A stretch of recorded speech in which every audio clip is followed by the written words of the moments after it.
So I'd like to introduce our speaker, Libby Copeland, who's been so gracious to be with us today and very generous. So I'm really looking forward to having her today. Libby Copeland is an award-winning journalist and author who writes from New York about culture and science. As a freelance journalist, she writes for such media outlets as the Washington Post, the New York Times, the Atlantic, and Smithsonian Magazine.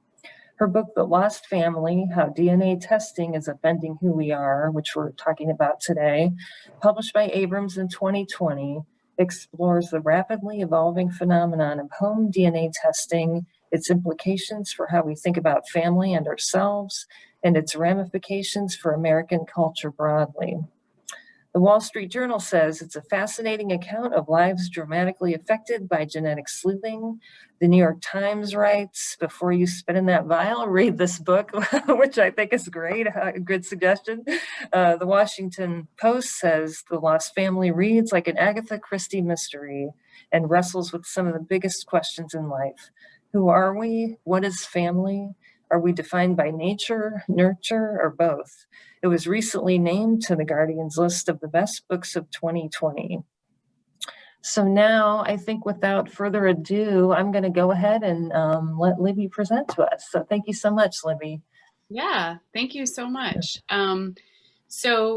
Mary, do you want to, I know you might have questions. Do you have a list of questions there? Do you want to go back and forth? I can sort of just talk extemporaneously if you prefer. Sure. Well, the only thing I'll start with, I guess, is this your first book? Yes, yeah, this is my first book. I've been a journalist for 22 years. So I'll just kind of chat and then just interrupt me so we can, Yeah, don't hesitate. Great. No, yeah. That sounds great. So, okay. So I've been a journalist for 22 years. I spent the first half of my career at the Washington Post. And when you work at the Post, you do a lot of reporting that I put in the kind of bucket of access journalism. By access journalism, I mean stories where you have to go through a gatekeeper, okay? You're writing about a celebrity. They've arranged to give you an hour in a hotel room to get to the bottom of what makes Matt Damon tick, okay? That's this kind of story I would do. Or I would do political profiles. And again, you've got handlers around these people and they're giving you a certain amount of time and they're going to bristle at certain questions. Or you're interviewing sports, athletes and things like that. If you could all stay muted, if you could all make sure you're muted, that'd be great. Thanks. Okay, go ahead. Sorry. So that those kinds of stories are kind of the bread and butter of a lot of newspaper feature departments. I worked in the feature section of the Washington Post. It's called Style. But then there were other kinds of stories that I really loved to do. And I really, really loved to talk to, basically ordinary people who had something to teach the rest of the world, right? Ordinary folks who found themselves in extraordinary circumstances. I thought those stories were so much more intimate and telling. I wanted to tell the stories that weren't being told, right? People without gatekeepers because nobody thought they were important enough to need a publicity person, but they of course had something to teach us all. And so those are the kinds of stories I really love to do with the Washington Post. I would do stories where I was writing about hidden subcultures that people didn't maybe know about, or, street artists that nobody knew who they were, but they were doing, incredible work.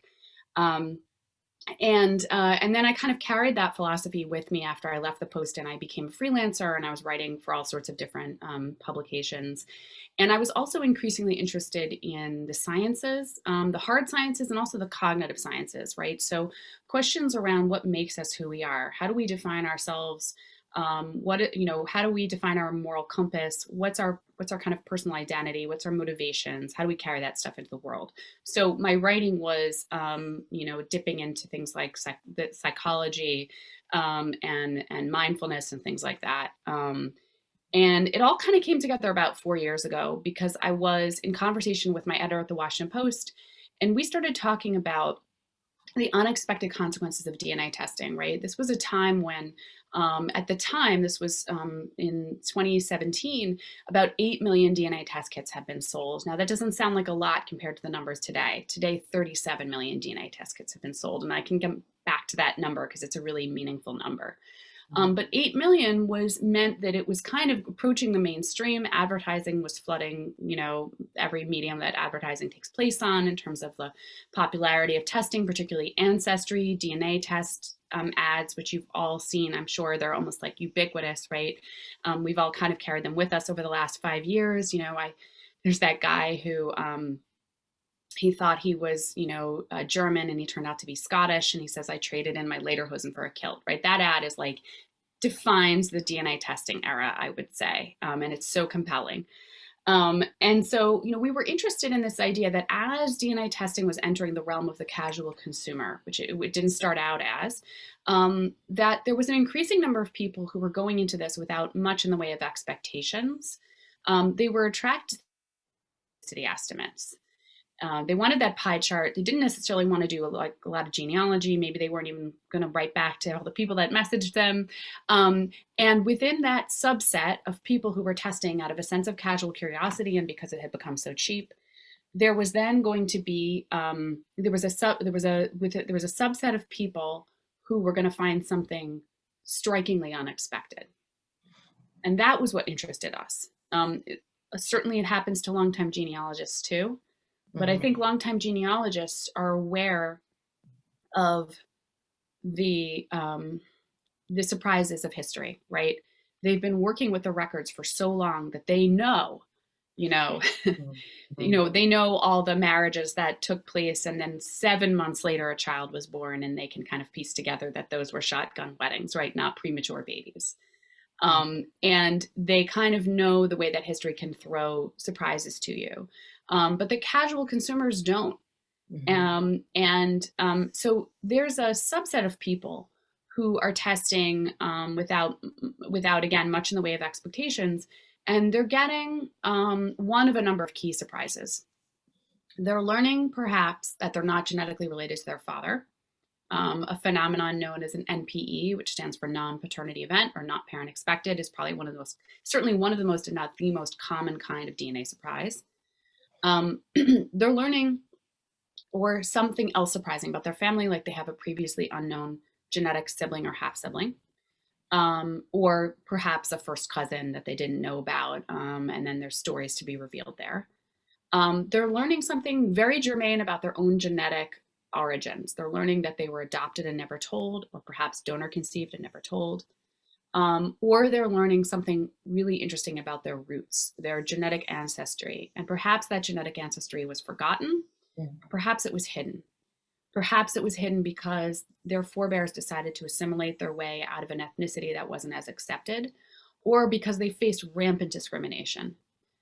So for instance, there are stories in history and in reality in contemporary America and in my book about light-skinned African Americans who chose to pass as white because they could and because they needed to escape that. They wanted to escape that rampant discrimination. And that knowledge was then not passed down through the generations. So then those people are taking a test and making that discovery, and it's a kind of a historical reckoning happening. For each person who makes a surprise discovery, there is then a kind of a universe of ripple effect, because generally speaking, their family becomes aware of it, as does the family that they are finding out that they're genetically related to. So if you take a test and you discover you're the product of a non-paternity event, or NPE, that's something that then becomes really important to you, to the man who raised you, who you're now learning is not your genetic father, to your mom, and it may fray the relationship between your mom and your dad. You're now discovering that your siblings are your genetic half-siblings, right? And then somewhere else in the country, perhaps 10 minutes away, 2 states away, is a man who is your genetic father, a stranger perhaps that you've never met. And this discovery, if you decide to reach out to him or learn more about him, or the news comes to him because you've matched to one of his kids on one of the databases, right? There's a lot of ways he can make this discovery with or without you reaching out. That discovery then becomes the property also of him and his wife, and now their relationship may be on different terms, and then their children. And now you're discovering, oh my gosh, I have 3 previously unknown half-siblings. So for each revelation, which I estimate that the individual revelations of consumers spitting into tubes and fitting into one of these surprise categories is well over 1 million. spread out across the 37 million people, 37 million DNA test kits that have been sold.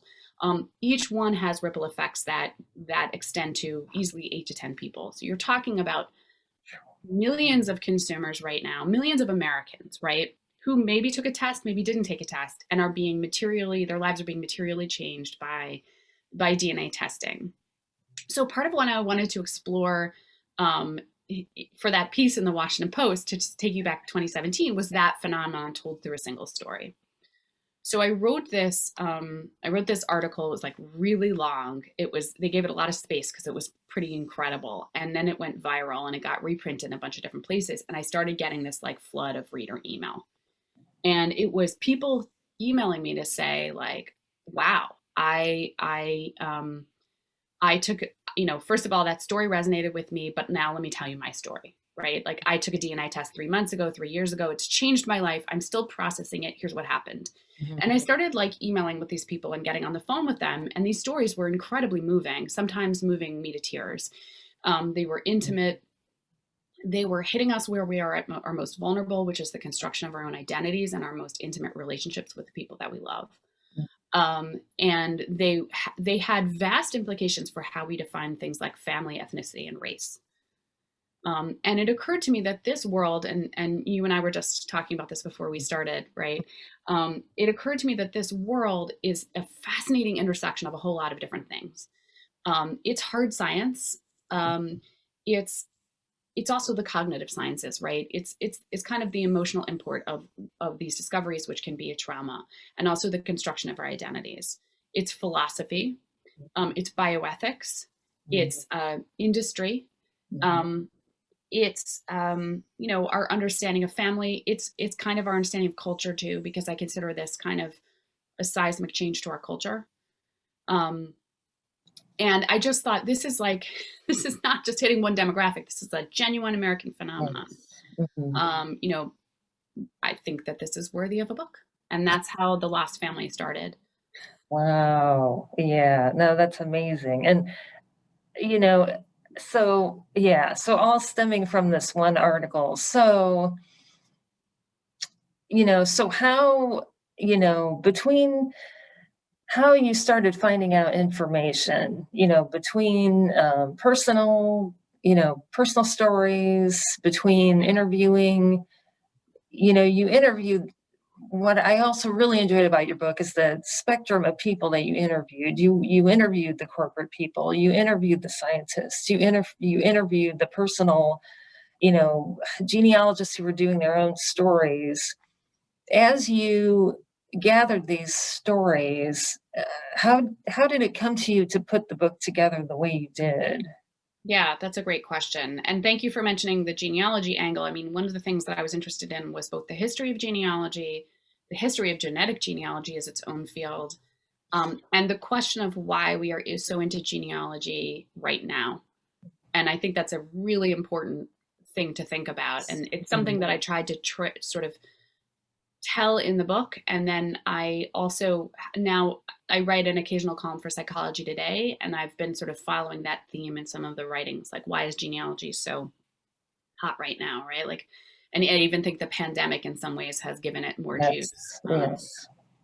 So how did I decide to construct it? So, I wanted the book to be a page turner. I wanted it to be, the Washington Post described as an Agatha Christie mystery. I wanted it to be an Agatha Christie mystery. Okay. Because I felt like this is mainstream science, and mainstream science can be overwhelming for people. I don't have a biology degree. I found it difficult to understand.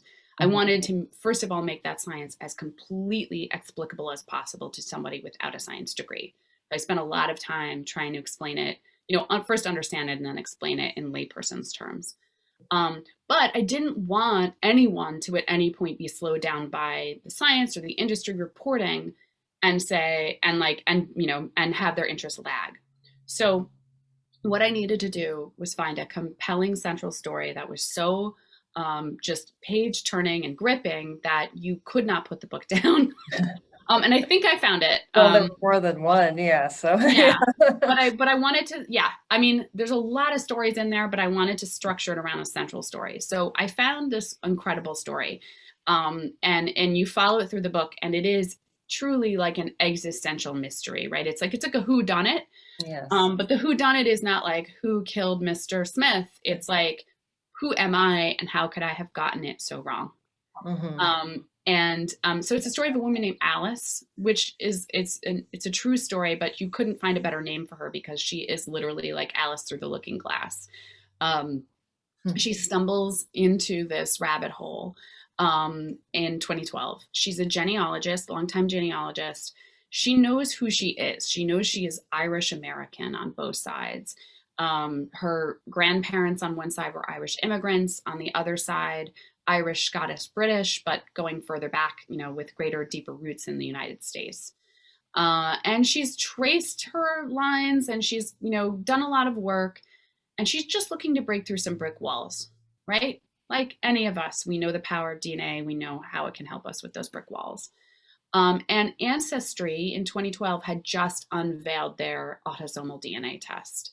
And autosomal DNA testing, for anyone who doesn't know, is the kind of DNA testing we're talking about today. When we talk about the recreational DNA testing market, which is sort of defined by the four major players, Ancestry, 23andMe, MyHeritage, and Family Tree DNA, they are offering primarily autosomal DNA tests. And it is those DNA tests that can give you your maternal and paternal relatives, your immediate relatives, and also your ethnicity estimate, which is an attempt to capture where your people come from anywhere from 500 to 1,000 years ago.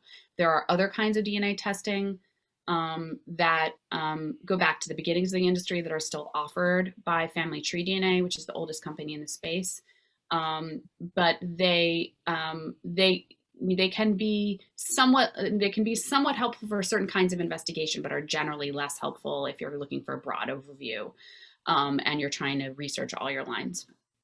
So Ancestry had just released their autosomal DNA test, and it was literally still in beta testing. So Alice didn't even know how reliable it was going to be. Mm. She spits into a vial, she sends it off, she gets the results, and she is confounded because it doesn't say that she is almost entirely Irish. It says instead that she is half Ashkenazi Jewish, which is the term for Jews from Eastern and Central Europe. And she figures she knows her story. So Ancestry, which is still testing their product, clearly doesn't know their science yet, right? She makes an assumption that like literally tens of thousands of people probably since then have made. When they call the customer service line at one of these companies and say, hey, you screwed it up. It says I have older half sister and I know I don't. And it's almost always we, the consumers, who have our stories wrong, right? Mm-hmm. And in this case, it is not Ancestry, it is Alice that has her story wrong. And she figures this out because she decides to take another test. She's a real scientist at heart, and she takes a test at 23andMe. And the 23andMe results confirm the Ancestry results, and she realizes she has a puzzle on her hands.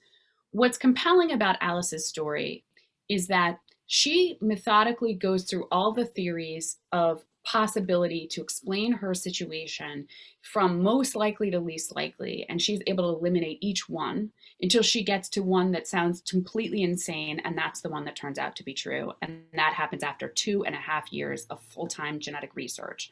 Yes. And this book follows that entire journey.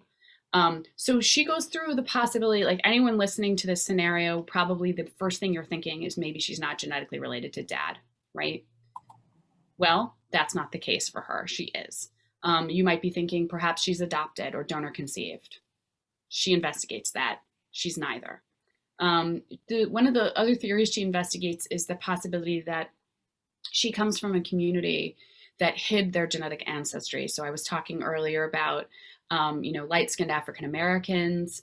Also historically and in more present day circumstances, there have been Jewish people who have converted their way out of their Jewish identity or hidden it or pretended to convert for all sorts of reasons.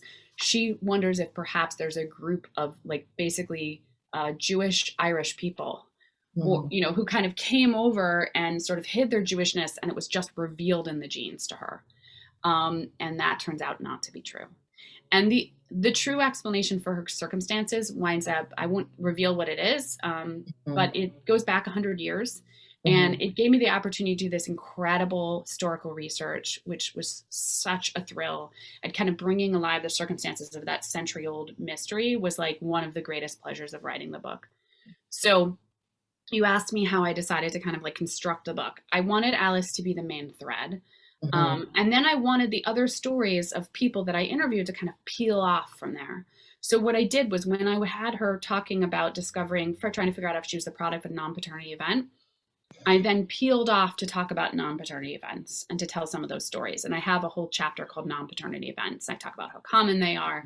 And I tell a number of stories from different perspectives. You know, it's important in these stories to tell not only the stories of the consumers themselves who are testing and maybe discovering something surprising about their genetic origins, but also the father's perspective. And I tell some of those stories too.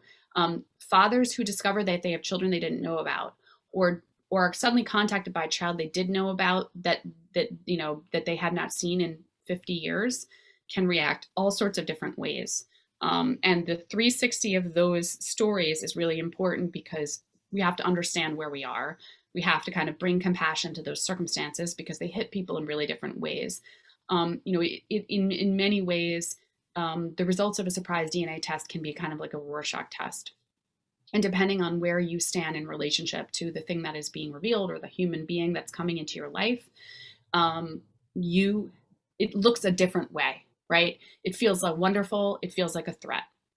It is the most blessed reunion and a gift from God, or it is something you want to run hard from. And I really wanted to show the full gamut of that because I think sometimes we tend to see maybe two kinds of stories in the press. We see happy reunions and we see maybe sensationalized worst cases. The vast majority of stories that actually are happening in this space around, genetic revelation are really nuanced and complicated and don't end at a certain point. It's not like when you find your long lost sister, you give her a hug and it's all tied up with a bow and then you move on to the next, chapter of life. It's something that can be like a profound trauma, but also a gift. And it kind of goes on. It kind of goes on in your life and doesn't really end. And so I wanted to kind of show the emotional impact and the trajectory through people's stories. And to that end, I interviewed a number of them over the course of years. Yeah, there's so many questions buzzing around my mind about all this, but so maybe we'll go back to you put that initial statistic in the beginning of your book about how many DNA tests, how many people, got the home DNA test, from, within a year, how that number jumped. So I don't know if you wanted to go back and elaborate on that a little bit more, or was that one of the early shocking things that kind of got you writing into this too, or? Yeah. Maybe I can answer that question by talking a little about the history of the industry and kind of where it started and how it's grown. Yeah, that's great. Yeah. So the very kind of beginnings of this industry in the United States start with a company called Family Tree DNA. And Family Tree DNA was co-founded by a man named Bennett Greenspan down in Houston, Texas. And Bennett Greenspan was a guy with a problem. He was a serial entrepreneur. So he was in the habit of running companies and then, selling companies and then starting new companies. And he was also a longtime genealogist. And whenever life would get boring, he would pick up the genealogy thing again. And then he would hit a brick wall and he would hammer at it. And if he was unable to solve it, he would go back to the rest of his life, right? So there's a period of time in the late 90s when he had recently sold a business. He was kind of bored and his wife was like, you need to get out of my hair, find yourself a hobby. And he went back into genealogy, which was his longtime love. He'd been doing genealogy since the age of 12, which is quite unusual. Yeah. Although maybe not to people on this call, but from my perspective, it's remarkable to know that you love that thing from such a young age. So he goes back into genealogy and he very quickly discovers he has yet another brick wall. He has a person he thinks might be a relative. He's not quite sure. The man's living in Argentina. They sort of have the same unusual surname in both their families, and they're trying to figure out if they're related. And again, they hit this break wall where they have looked through the paper record, they've exchanged documents, they've done every possible thing that they can through the traditional genealogy route, and they cannot confirm that they are relatives. And that's when he has this epiphany that DNA might be able to tell him. Now, the late 90s, there are a number of papers that are surfacing in which population geneticists are using DNA test kits in the context of a lab to understand, for instance, the history of the Kohanim, which is, men descended from men with the last name Cohen, who are said to, descend from, I think one of the high priests. I'm probably muddling it. My mom's going to get mad. But, they're like tracing through Y DNA, like this, looking at the Y DNA and also the surnames, and they're doing all these kinds of studies. And Bennett Greenspan has read a number of these papers, and he has this idea that he's just going to call up a scientist at his home and ask him if the guy will give him one of these kits from the lab, a DNA test kit. And so he does. He has this idea, and most of us would have this idea and then not make the call because we would be like, that's crazy. And Bennett Greenspan is like, I'm going to do it.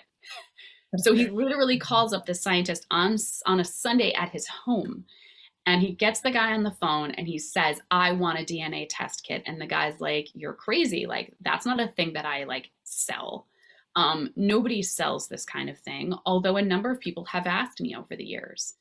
And that's when Greenspan has this epiphany.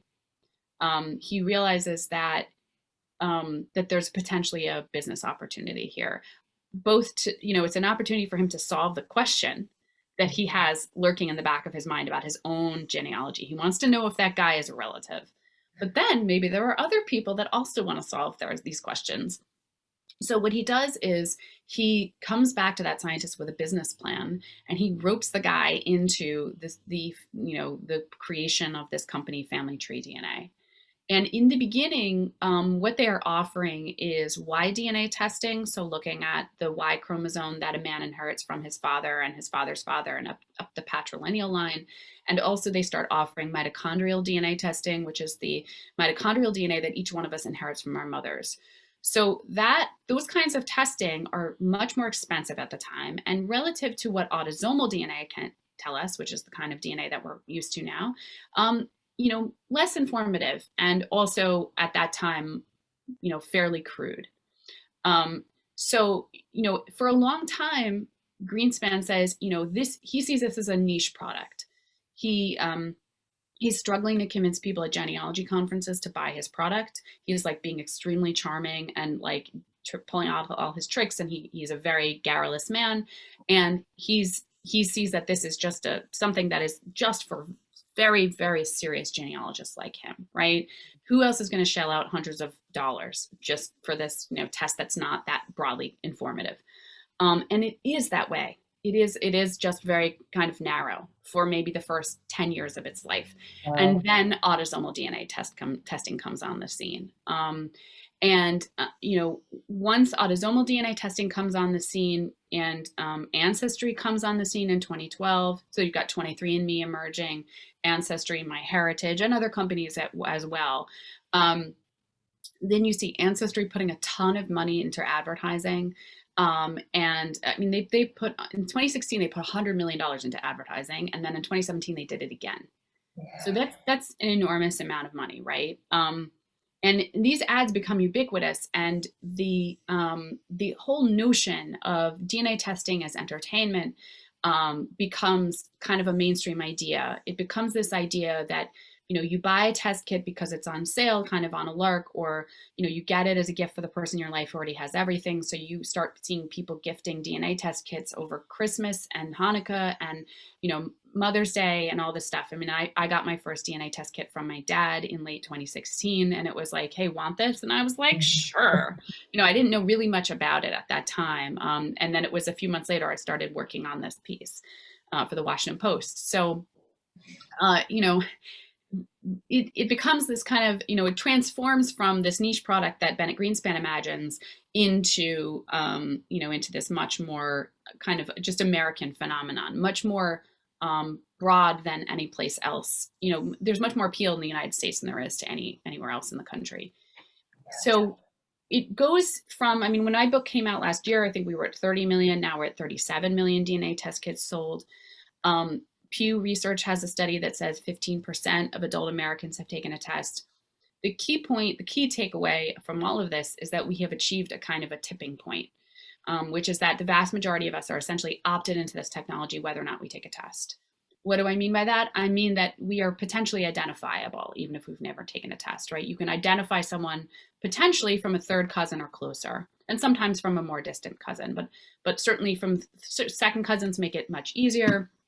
But it is possible to do research where you identify someone who is not in the database by pooling together matches among, say, third cousins and closer, multiple third cousins and closer. And all of us have third cousins in the database right now, right? Many of them. A couple of years ago, Ancestry was saying that on average, if you tested with them, you would get back 50,000 cousins from them. So they're saying basically that their average consumer was getting 50,000 relatives when they tested. So the point is you're not invisible, right? And that means that you can find out information about your own family, about yourself, about your health, that maybe you didn't go looking to find, maybe you never took a test, but you can find out that information that materially affects your life because somebody else who's related to you has taken a test. And that means that we all have to be thinking, I would argue, about the significance of these tests for a number of reasons. One is sort of just the practical, right? What does it mean to be able to cheaply and easily uncover your genetic heritage? What does it mean in terms of the legacy of family secrets, which at this point are essentially over, right? The era of family secrets is over, is a central argument of my book. And that means that it changes the way the generations talk to one another. It means that it changes how people think about their own genetic right to know their own genetic identity. It means that the concept of a genetic identity is kind of becoming the stuff of advocacy organizations at this point. It means that it means that the taboos of the past are being exploded, and also the secrets of the past are being exploded. So it has a kind of a practical element to it, which is that you can't kind of ignore it. You can't put your head in the sand and say, like, this doesn't affect me. But I would also argue that DNA testing is important to think and talk about whether or not you've ever taken a test, because of its existential meaning, right? We as human beings have always asked ourselves certain age-old questions. They have to do with who am I and what made me me. Am I the product of experience or am I the product of genetics? Am I the product of circumstance and the street that I grew up on, or is there something innate that was passed down to me in my genetic code that makes me want to be a doctor, right? And those questions around what makes me me and how important is the genetics of my ethnicity if I was raised in a family with a different ethnicity, or how important, or what do I consider a family? What do I consider a father, right? Is it the man who raised me or this other man who contributed half my genetic material? Those are old questions we've always carried with us. And you can see evidence of human societies like sort of struggling with those questions going back to ancient Rome at the very least. And I think that this era makes those questions so much more ever present and dramatic in our own lives. Mm-hmm. So one of the central things I'm exploring in The Lost Family, as you're following all these different tales and you're wondering what's going to happen to Alice, is these kinds of questions of what makes a family, how do we define ourselves, what is ethnicity and race, right, in the context of all this knowledge. And I think that's something that is important to think about and grapple about, because I think these are questions really about what make us human. Mm-hmm. Yes, and if you haven't read the book, I highly suggest you find out what happens with Alice, because it is fascinating. I was getting anxious reading your book and like, come on, let me get to her. Oh no, she changed to somebody else. I want to know what happened to Alice. So I highly recommend. It's something else. There's so many things being revealed. It was something I didn't know about it, and it's fascinating. So I do recommend to find out what happens to Alice, to all of you, if you haven't read the book. I just, like I say, there's so many things running through my mind as you're talking. You talk about the importance of, the importance of knowing who you are. And, what else I enjoyed about your book was, I liked how you talked about how the companies each, you reveal all sides of, companies, they're doing this, but they do have a business model and the way that they are marketing to people, how, what this is telling you about yourself. And then I thought it was, like I say, I felt like I was reading your journalistic approach, when you talk to the scientists, but they also, the way they spoke to you, they kind of, came down to the level of, what this is telling people and what they should not be believing, and breaking it down. And there was one person you interviewed that I thought, what he said was so, it really struck me personally. He said, you have to look at these numbers, Ancestry, they push it out as your ethnicity breakdown. And, the one scientist you interviewed said, people really need to look at this. They need to think about this as a population geneticist, kind of like, 5% of my DNA matches the population in this country, as opposed to genealogy astrology, which is like, I'm 5% French, or whatever. So, and I just thought that was fascinating. I thought that was amazing. So so between how the companies market this, and I just thought you put in some really good red flags about thinking about, between the marketing, between what's actually available for different people to even have that sample that's out there for people to have their DNA compared, to scientists explaining, this is, DNA can only tell you so much, and you can't, it's Yeah. not your identity. So I don't know if you want to talk about that a little bit, or. Yeah. I mean, there's a lot there. Yeah. There's a couple of strands. One strand, and if you're familiar with DNA testing, you already know this, and some people who are not familiar with DNA testing don't know this, but the reliability of those two pieces of information you're getting are different. So, your DNA relatives, those are truly your relatives.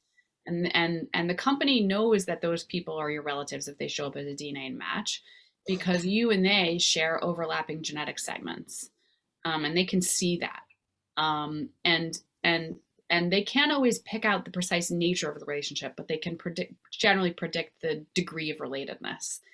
And then you need to use often other genealogical records, traditional methods, to understand the nature of your connection to them. And that's an important point. DNA testing is not like the ads. It's not like you take the test and all of a sudden you find your birth mother if you're adopted, right? It's not that easy. And you do need to use the paper records in concert with the DNA, but those DNA matches are reliable. In contrast, the ethnicity estimates are, educated, very, very educated guesstimates. They're predictions based on the science and the understanding and the interpretation where it is now, but they vary from company to company, because each company is using its own reference populations to stand in for the communities that they're attempting to capture or predict. And they're all using different algorithms to crunch the data. And we are 99.5% genetically identical to every other human being on this planet. And when your genome has a little difference from someone else's genome, it's not very easy to pick out what the significance of that difference is, right? So there's not like little flags on your SNPs along your genome saying like, this is a Korean SNP, okay? So the companies get better at this. They evolve. They generally seem to get better. And every 6 months or so, or however long, if you've tested a company like Ancestry or 23andMe, you're going to get an update, and it's going to change a little bit. And all of a sudden that 2% Iberian is going to disappear, and you're going to say, what? Right? And so that's the important thing, is to kind of like know that while those predictions are fairly good, like on a, rough, large area basis, and certainly continent level basis, that when you start to try to get more granular, it can be difficult to distinguish among populations. So that's one point. But then you had asked me a broader point, which is, I think, questions around sort of, was it kind of like questions around identity and biology? Mm-hmm. Yeah. And just, I identity and biology, and I think how the scientists, ultimately sort of made your point about, also that, family really is social, Yeah. Yeah. so that was really interesting. So, So, I mean, we've always known that families are shaped in different ways, right? We've always known that that there's not one standard shape for a family, and that biology is not the only measure of a family. But I do think that this moment brings that home to us. And I do think that there was a time in this country, in particular, when there was a kind of a tyranny of the standard biological nuclear family, and anything that was outside that norm was hushed up about, right? So there were children who were not told they were adopted. Um, there were women who were pressured into placing their children for adoption because obviously they'd gotten pregnant before they were married, and that was considered so completely horrible and outside the norm, when in fact it wasn't actually that outside the norm. And in some cases, if given the opportunity to raise those children, that would have been fine, right? But they weren't permitted to do that.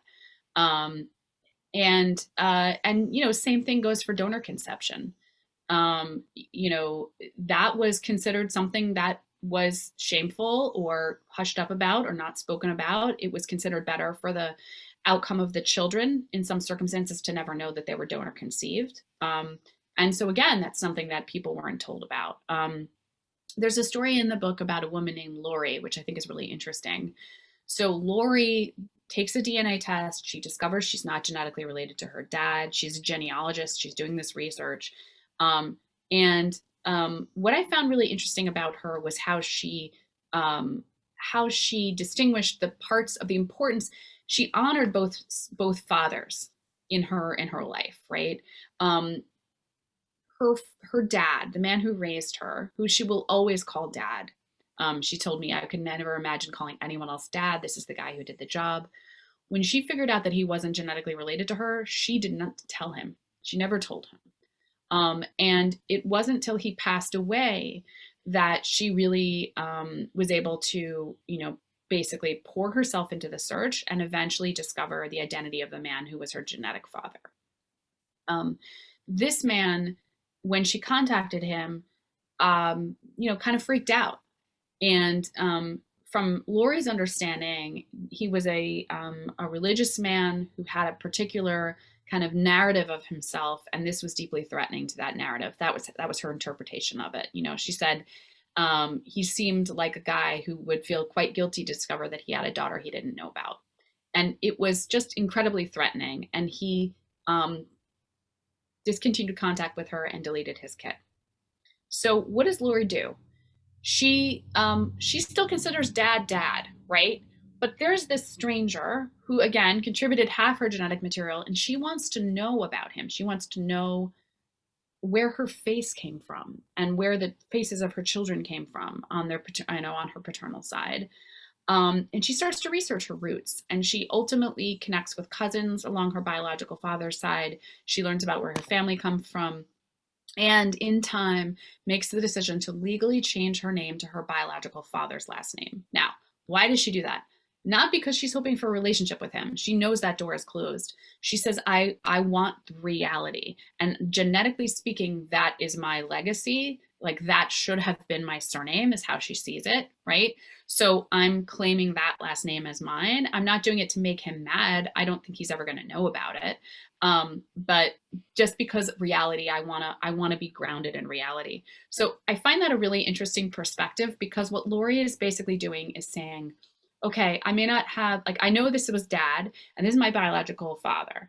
And I may not have the language to kind of really encapsulate what these relationships or lack of relationships, but legacies mean to me. But I am honoring both legacies, and an attempt to kind of ignore the biology would be not right for me. And also to do away with my dad and the legacy of that lifetime of experience and love would also not be right. I claim both. And I found that a lot of people are doing this. A lot of people are claiming both. And again, we lack the language, but not necessarily the heart space or the mental kind of acuity to allow ourselves to kind of grab onto both kinds of identity. Yeah, there's so much. So, I think we'll check on a question, but first, I think you should tell us, Libby, how can we learn more about your writing and about your book and how to stay in touch with you? Yeah, sure. So I have a newsletter. It's libbycopeland.com. I'm going to pop it in the chat in a minute.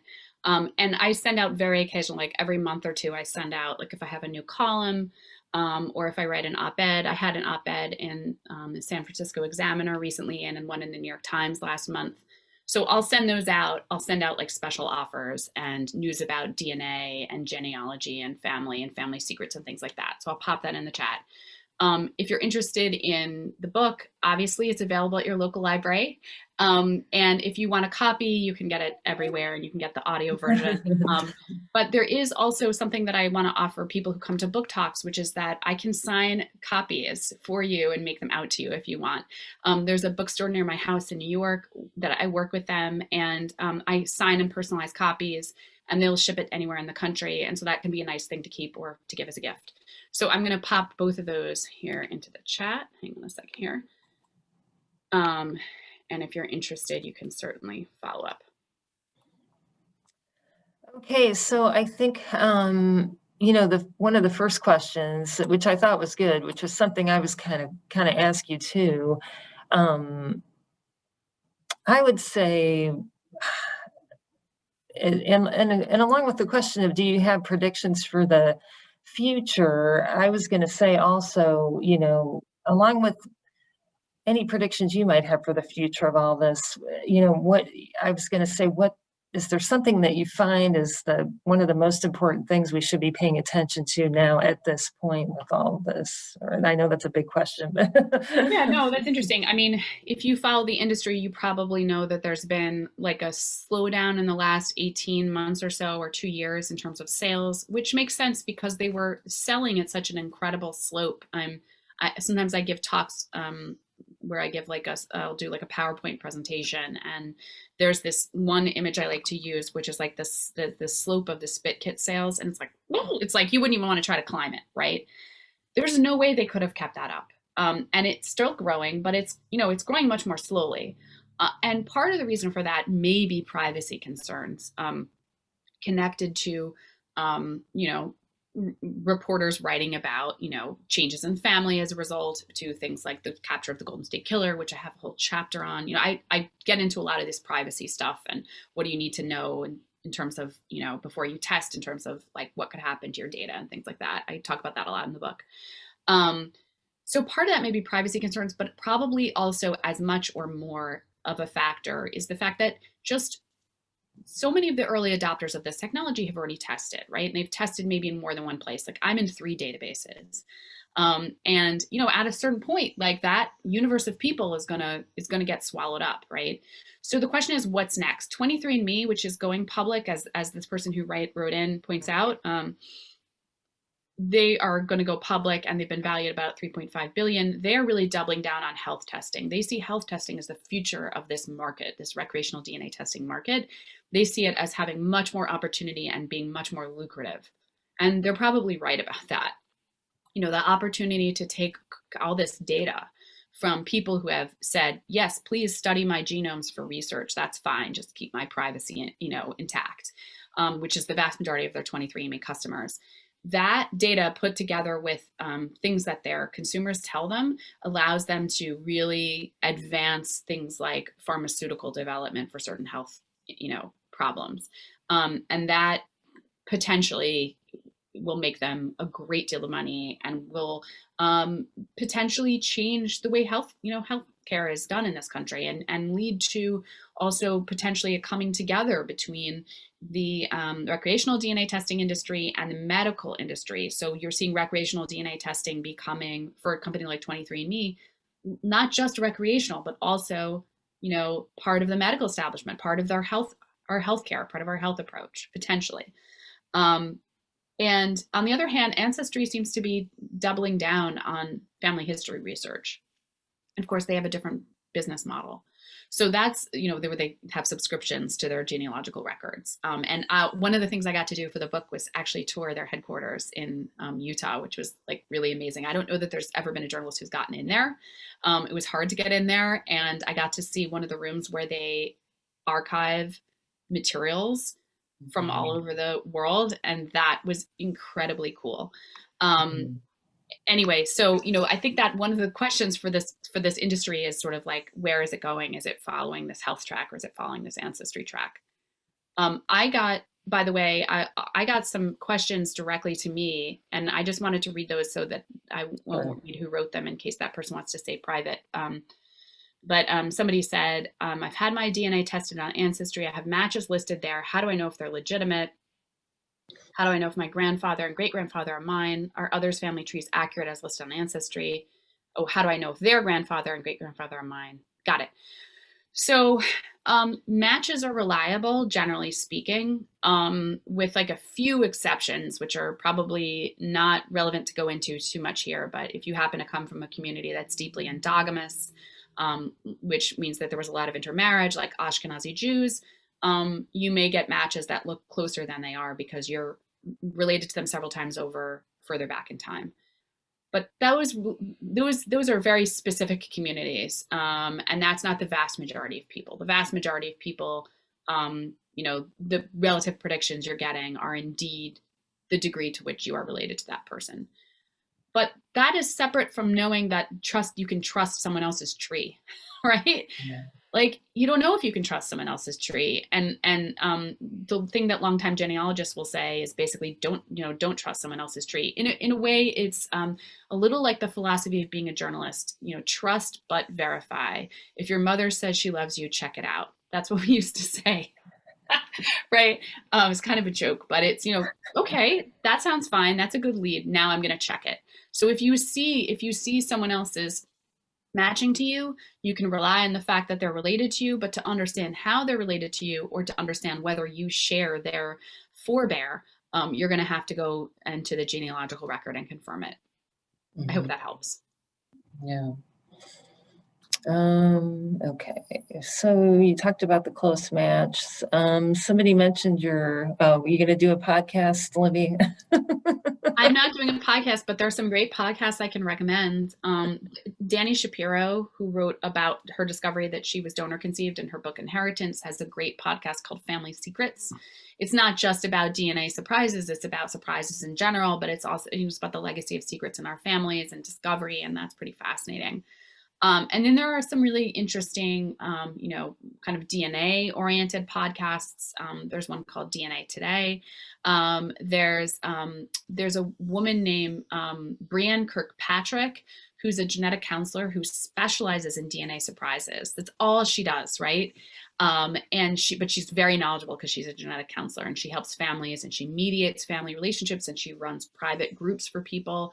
She holds families' hands when they're going through these processes. She has a new podcast, and I will have to try and find the name of it in a minute, that I think is just like 4 episodes out. There's a couple of other podcasts. There's one by a woman named Jody Klugman-Robb, who's a therapist who discovered that she's the product of an NPE, and now she has a show about it, a podcast about it. And I know there's a few others, and I'm blanking on them. So I'm going to try and see if I can quickly look them up and put them in the chat. Oh, that'd be great. Yeah. I think the only other question was, I think somebody wanted to know about your historical research process. Sure. Let me see. Can I discuss my historical research process? I'd love to hear more about that question, because I'm not sure if I might be answering it poorly. If maybe what you're talking about is, I mentioned having to go back 100 years to understand Alice's story. And so for that, it was literally going into, to understand the circumstances of what had happened to her family, I needed to consult some neighborhood records, so old maps. I needed to talk to some historians in the area where her family came from in the Bronx. I did a lot of Bronx reporting. There were some public institutions that I needed to research. I read a lot of old pamphlets, a lot of old pamphlets. I had to go to a New York City archives, and sort of uh, then ground all that reporting with, with talking to historians to make sure I had the context right. Yeah, so I don't know if that answers it. I hope it does. Yeah, and I don't know if somebody was kind of elaborating on finding a close match that they say is wrong. Um, do you, I don't know, would you wait to avoid upsetting the person to contact them, or I'm not sure. What if they are wrong? Has that been a case also? Any thoughts when a close match appears, but their tree is wrong? Waiting for contact to avoid upsetting person who might be a casual pie chart person, pretending you do not see it. It helps if people state and profile if adopted and searching. Yeah, really good point. So this happens, right? You match with somebody and you don't know if they understand the context for how you're related to them, and you don't want to rock their world, right? So, the advice that I have gleaned from people, and I'm a journalist, I'm not a genetic genealogist, I'm not a search angel. So I always want to say, like, I get this from other people, right, who are wiser and they're in the thicket of this all the time. But one piece of advice that I've heard is, if you want to make contact, you're giving just the littlest bit of information. Hi, I see we're related. Would you like to connect and figure out how? You're not saying, like, hi, I see we're related and this is how, and this is the context for it. And oh my goodness, it has these implications. Because what you do is you want to have the other person experience as much agency and autonomy in the search as possible. And you want them to not give them more information than they're ready for. So they may know a lot and they may write you back and be like, yes, I was adopted as a baby and I'm searching and blah, blah, blah. Or they may say, I don't really understand. And then you're taking them step by step, never giving them more than they can handle and allowing them to make certain discoveries on their own. I mean, one of the things that I've found is that agency is very important. That seems to be a determining factor in how people feel about their discoveries. If they feel that they were able to make the discovery themselves, even if they weren't looking for it, but they took the test and then they context, they tend to feel a lot better about it than when the information has been thrust upon them. So it's important to kind of respect that balance and not overwhelm someone with information if they're not ready for it. But that doesn't mean you can't reach out. You're reaching out with like a kind of a light touch. And somebody wrote here, other podcasts to recommend, Who Am I Really? And Cut Off Genes and Everything's Relative with Eve Sturgis. Thank you. Yes, Everything's Relative is great. Cut Off Genes is great. Who Am I Really? I'm writing that down. I hadn't actually heard of that. And I'm having trouble kind of searching on my phone while talking, but I'll just say, if you look up Brianne Kirkpatrick and Watershed DNA. Okay. Brianne Kirkpatrick and Watershed DNA. She has a new podcast. And there's a therapist named Jody Klugman Robb. KLUGMAN-RABB. And she also has a podcast, as well as a whole therapeutic kind of system that she's developed called, I think it's like personal identity discovery or something like that, where she's working, that you're starting to see a growing field of therapists who are now working with people who discover that they're not genetically related to one or both parents. Wow. I don't know if you want to take that last question. Sure, we can make this the last one. Yeah. Says, I'm interested in your take on something you touched upon, which is the ethics of Ancestry 23andMe, insisting on having control over DNA information and those of your relatives in perpetuity, profiting from that without compensation to the donors, including medical breakthroughs. Yeah, I mean, and you're talking about medical research, the asymmetry of that relationship is something that I think a lot of people aren't kind of thinking about. But, people who are watching from a certain perspective, like from the field of philosophy or bioethics, they are very alive to that. And they, there are people who maybe they sign up to take a DNA test through 23andMe, but they're not necessarily paying attention to the fine print. So they're not aware that, oh gosh, there's this big deal being done with 23andMe and GlaxoSmithKline. And, it's hugely lucrative to these companies and they're going to make money off of my DNA. And then they find out and they're like, what? But of course, you do have a certain amount of control and there is that disclosure. It's just like, how used are we to reading things when we're clicking on the internet. I mean, and that's another kind of theme that I explore in the book, is this question of consent in the online age. You know, you click I agree because you're trying to get through to the next page, right? And who has the energy to sit there and read all this stuff? We've been trained out of it. So there are significant questions about, you know, whether people really understand what they're consenting to. And you know, you can, if you're testing, not have your DNA used for research in this way. You can say that. You can delete your kit if you want. But, you know, there's also these questions about like what happens in the future if one of these companies is bought by another company with a different consent policy, because the regulation of this is really coming, you know, it's really about the contract you have with the company. It's not like there's a regulatory body overseeing it. And they are permitted to change their policies at any time, and they say they will notify you. And I mean, they are the bigger companies, I think, are invested in not kind of doing something tricky and underhanded, right? Because they understand that consumer privacy and trust is integral to their business model. But that's not to say that 20 years down the line, something couldn't happen when a company buys another company and maybe you don't consent to it, and they have a different policy that's governing how they're going to use this information. So the difficulty with advising people in this area, as I found from talking to bioethicists, is that we don't know what we don't know. We don't know what the future is going to bring. And I say that as someone, again, who's tested broadly and has found, you know, incredible discoveries in my own family through genealogy research and DNA, and so also sees the incredible benefits of it. I understand that it's a tricky world to get into. Well, thank you so much, Libby. There's so much to talk about, but I highly recommend this. I just think this is a great book, a great addition to all information about DNA genealogy. She has so many great case studies and so many interesting stories in this book. I highly recommend it. So thank you so much, Libby, and thank you everyone for joining us this morning. This will be recorded. We'll have it up on our library website next week.